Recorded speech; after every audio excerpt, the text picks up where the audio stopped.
Baghdad, the jewel of the East, a city of wonders and mysteries. It was the year 800 AD, and the great Caliph Harun al-Rashid ruled with wisdom and grace.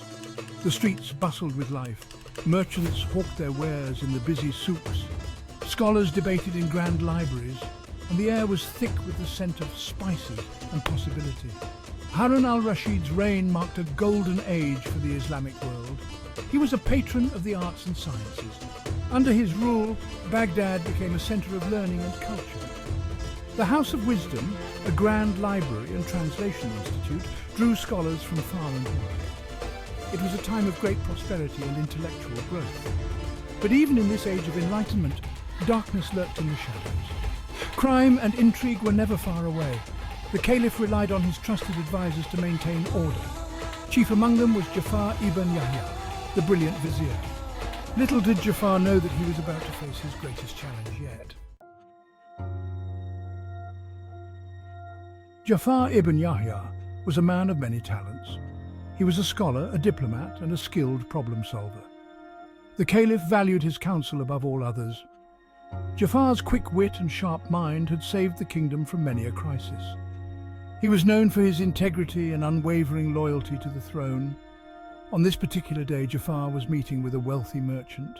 The trade routes are becoming more dangerous, Jafar, and the taxes, they are unbearable. The merchant complained about recent thefts in the marketplace. Jafar listened patiently, making mental notes. He promised to look into the matter personally. Little did he know how this seemingly routine meeting would soon intertwine with a far greater mystery. As they talked, a commotion arose outside. Shouts and the clatter of hooves echoed through the streets. Jafar excused himself and stepped out to investigate. A royal messenger had arrived, his horse lathered with sweat. The man's face was grave as he dismounted and approached the vizier. What news do you bring, messenger? The messenger panted. The Caliph demands your presence at once. It is a matter of utmost urgency. Jafar's brow furrowed. He knew that such a summons could only mean trouble. Without hesitation, he bid farewell to the merchant and set off for the palace. The wheels of fate had begun to turn. Jafar's mind raced as he hurried through the winding streets. What could be so urgent? Had there been an assassination attempt? A foreign invasion? He arrived at the palace gates, breathless. The guards ushered him in without delay. Their faces were grim, adding to his unease. In the throne room, Caliph Harun al-Rashid paced back and forth. His usual jovial demeanor was replaced by a look of deep concern.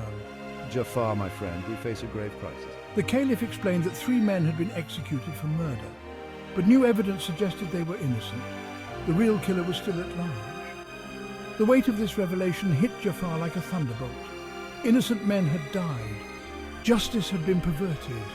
And somewhere in Baghdad, a murderer walked free. The Caliph's eyes bored into Jafar's. You must find the truth, bring the real killer to justice, and do it quickly before more innocent blood is spilled. Jafar bowed low, accepting the challenge. I will not rest until the truth is uncovered, my liege. As he left the palace, his mind was already working. He would need to revisit the crime scenes, question witnesses, and above all, he would need to move swiftly. For in Baghdad's labyrinthine streets, secrets had a way of disappearing like smoke. Jafar wasted no time. He gathered a small team of trusted guards and set out. Their first stop was the home of the first victim. It was a modest dwelling in a quiet neighborhood. Jafar spoke with the grieving widow, his voice gentle but probing. Please tell me everything you remember about that night. My husband, he went to the market as usual. He never came back. I found him, dead. She recounted the night of her husband's death through tears. Something caught Jafar's keen eye. A half-eaten apple lay on a table. Did your husband enjoy fruit?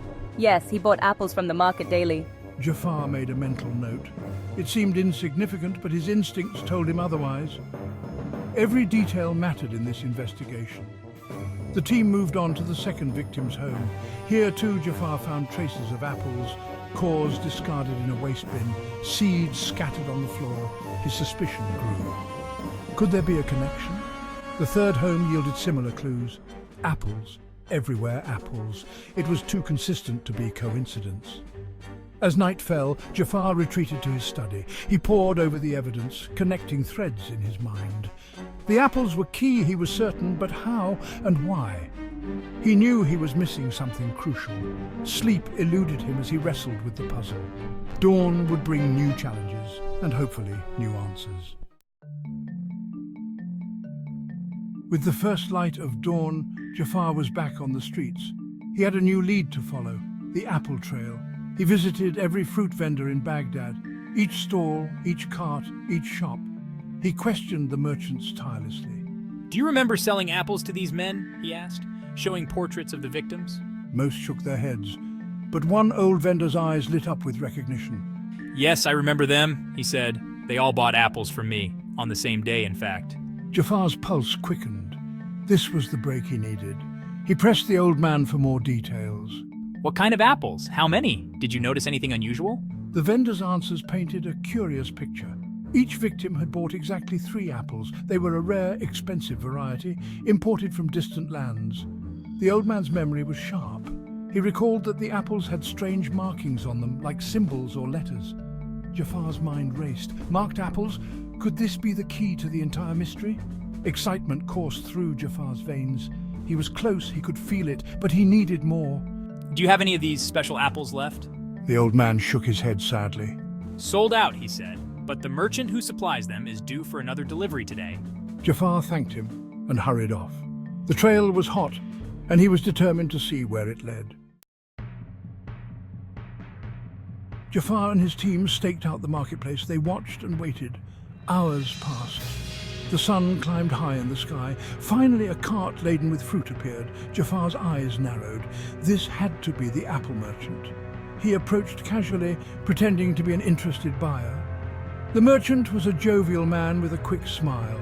He proudly displayed his wares. Among them were the special apples, just as the old vendor had described. Jafar examined them closely.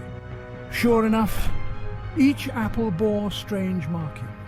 Symbols that looked like no language he knew. His suspicions deepened. With a show of interest, Jafar bought 3 apples. He turned them over in his hands, feeling their weight. One felt different, slightly lighter than the others. On a hunch, he pressed his thumb against its surface. To his amazement, the apple gave way. It was hollow inside. Jafar's heart raced. He had stumbled upon something significant. Excusing himself, Jafar hurried to a quiet corner. With trembling hands, he pried open the hollow apple. Inside, he found a tightly rolled piece of parchment. He unfolded it carefully. What he read made his blood run cold. It was a death threat, written in a code he recognized, a code used by a notorious assassins guild. The pieces were falling into place, but the picture they formed was darker than Jafar had imagined. Section 7. The Hollow Apple's Secret. Jafar's mind whirled with the implications of his discovery. The hollow apple was no mere curiosity. It was a deadly message system. The Assassin's Guild was using it to communicate with their agents. But why target these 3 innocent men? What connected them? He needed answers, and fast. He returned to the apple merchant, this time dropping all pretense. Where do these apples come from? He demanded.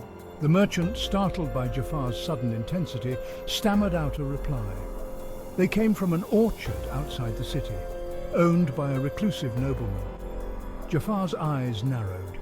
He had heard whispers about this nobleman, rumors of dark dealings and shadowy connections. Without wasting another moment, Jafar assembled his team. They rode hard for the orchard. As they approached, Jafar noticed something odd. The trees were unnaturally arranged. They formed a pattern, a symbol, when viewed from above. The same symbol that had been on the hollow apple. His suspicions were confirmed. This was no ordinary orchard. It was a front for the Assassin's Guild. Jafar and his men surrounded the property. They moved in silently, catching the orchard workers by surprise. Most surrendered without a fight. But one man fled towards the main house. Jafar gave chase, his heart pounding. He knew in his gut that this was the key to unraveling the entire mystery. The truth lay just beyond that door, beyond. Section 8. Confronting the True Culprit. Jafar burst into the house, his guards close behind. They found themselves in a lavishly decorated study. Books lined the walls, maps and strange instruments cluttered every surface. And there, behind an ornate desk, stood the fleeing man. He was tall, with piercing eyes and a cruel smile. Jafar recognized him instantly. "So, the great Jafar has finally caught up with me," the man sneered. "I wondered how long it would take." Jafar's mind raced. This man was clearly the mastermind behind the murders, but why? What was his motive? As if reading his thoughts, the nobleman began to speak. He revealed a tale of revenge and twisted justice. The three victims, it turned out, were not as innocent as they seemed. Years ago, they had been involved in a scheme that ruined the nobleman's family. He had spent years plotting his revenge. The hollow apples were his way of marking his targets. The Assassin's Guild was merely a tool in his grand plan. Jafar listened in horror as the full scope of the plot unfolded. The nobleman had manipulated evidence to frame innocent men for the murders. He had counted on the justice system's flaws to carry out his revenge. It was a diabolical plan, executed with chilling precision. But now, thanks to Jafar's persistence, it had all unraveled. Section 9. Justice served. The murderer revealed. With the truth finally revealed, Jafar moved to apprehend the nobleman, but the man was not going down without a fight. He lunged for a hidden weapon. Jafar reacted instantly, tackling him to the ground. They grappled fiercely, knocking over furniture and scattering papers. The guards rushed in to help, but Jafar waved them back. This was his fight to finish. Finally, after an intense struggle, Jafar pinned the nobleman down. "It's over," he said firmly. "Your scheme has failed. Justice will be served." The nobleman's face contorted with rage and despair. He knew his fate was sealed. As the guards led him away in chains, Jafar felt a mix of triumph and sadness. The mystery was solved, but at what cost? Jafar turned his attention to the evidence scattered around the room. He found detailed plans of the murders, lists of potential targets, and most damning of all, confessions from the true killers. It was enough to exonerate the wrongly executed men and bring their families some measure of peace. But Jafar knew that the scars of this tragedy would not heal easily. As the sun began to set, Jafar prepared to return to Baghdad. His mind was heavy with the weight of all he had learned. The case was solved, but the implications were far-reaching. It had exposed flaws in the justice system, revealed the depths of human vengeance, and reminded Jafar once again of the importance of his role as the Caliph's vizier. There was much work to be done to ensure such a tragedy never happened again. Section 10. Restoring Peace in Baghdad. Jafar's return to Baghdad was met with a mix of relief and trepidation. Word of his discovery had spread quickly. The city was abuzz with rumors and speculation. He went directly to the palace to report to the Caliph. Harun al-Rashid listened in stunned silence as Jafar recounted the tale of the three apples and the vengeful nobleman. When Jafar finished, the Caliph sat back heavily in his throne.